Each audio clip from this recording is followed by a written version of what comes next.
Around the world, just 14% of engineers are female. If girls grew up with puzzles instead of dolls, would that still be the case? Debbie Sterling doesn't think so. The mechanical engineer founded GoldieBlox, a toy company aimed to show girls that engineering can be cool. She also has a knack for her videos going viral. Overnight, 8.5 million people viewed her parody of the Beastie Boys song Girls in her sassy Girls Gone Rube Goldberg wild video. But that wasn't her first hit. I asked her about her very first video she ever did, I Want a Goat. Here's what she had to say. I spent about 7 months living in rural India doing volunteer work. It was this period in my life where I wanted to do something good for humanity. And while I was there, I found this amazing program. This woman from England actually would go every year and raise money from her friends at home and then go and buy goats for villagers. And I'd seen it firsthand how they transformed. And I thought, well, I could do this with my friends. I could get them all to donate $20 or so, and we could buy goats for villagers. My boyfriend at the time, Bo, had started his own video production company, and he was making all of these YouTube videos.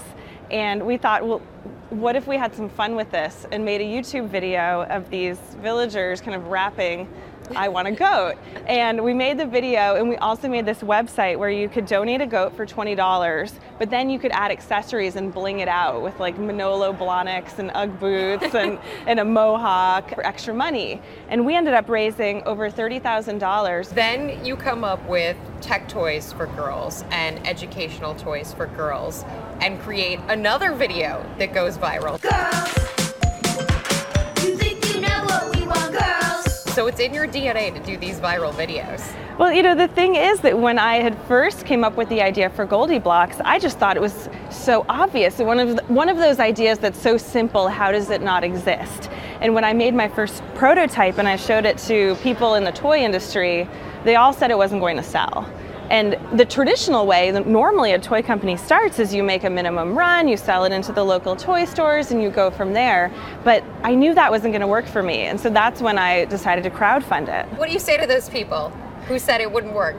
The people who said it wouldn't work, right after the campaign went live, started picking up the phone and calling and wanted to carry the toys. So now they're my partners, and every now and then I love to say I told you so. We still have a lot of work to do, though, to get the message out to everybody, the toy industry, parents who don't yet understand the value of STEM education for their kids and how important it is. You, in this video, used the Beastie Boys song, Girls, and you did your own take on it. And then there were some legal issues around it. Did you expect to get that kind of response from the Beastie Boys? No, we made this video and we wanted to have fun with it, really. We were Beastie Boys fans ourselves and picked this song, and we thought, let's do a spin on it, let's do a parody and turn it into a message of girl empowerment, and that would be a really creative, kind of edgy way to get the word out how cool engineering is, especially for girls. We didn't have a marketing budget, we weren't distributing this on national TV. We put up a YouTube video, and none of us really realized that overnight this video was going to get 8.5 million views and just explode and go viral. So it was a challenging time for me personally and You're the company. Simultaneously excited. We got 8+ million views, but you also have this potential legal action on the side that has to be totally stressing you out. We were very naive and really just wanted to send the message out, finding ways to make engineering cool and accessible to girls.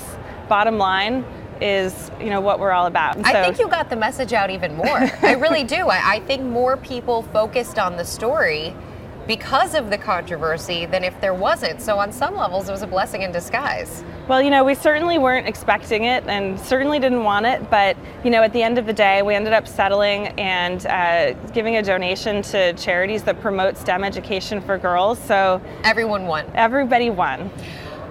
You also got the ad on the Super Bowl. That's a pretty big deal. We beat out 15,000 small businesses, and I think the reason why we won is because we launched with this crowdfunding campaign, right? We were on Kickstarter and we had these 5,000 backers who, in a way now, are our biggest advocates, because if it weren't for them, we wouldn't exist. And so when we went out to ask for votes, we had these people who voted for us and told all of their friends and family to vote for us, and they did. How big of a deal was having your company featured in a Super Bowl ad? Did it change the business? Did you get millions upon millions of hits right away? It was pretty explosive. I remember we only had about 10 employees, and so we flew everybody out to New York to watch the commercial. And when it happened, it just felt like this history-making moment where the commercial itself really was this girl power kind of rally cry to throw out your pink toys and build your own rocket ship. Since then, really, I think that the commercial helped take the company to the next level and gave us new opportunities. For example, this year, a float in the Macy's Thanksgiving Day Parade. Right.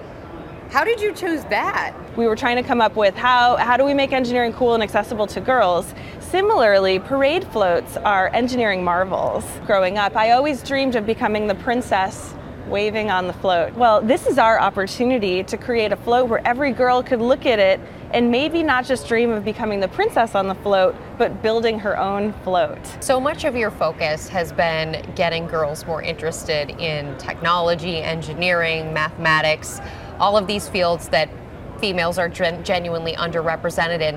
What do you think is the biggest thing holding young girls back from pursuing that? I think it's our culture. I really do. Engineering and technology is a boys' club, and that club starts when we're little kids.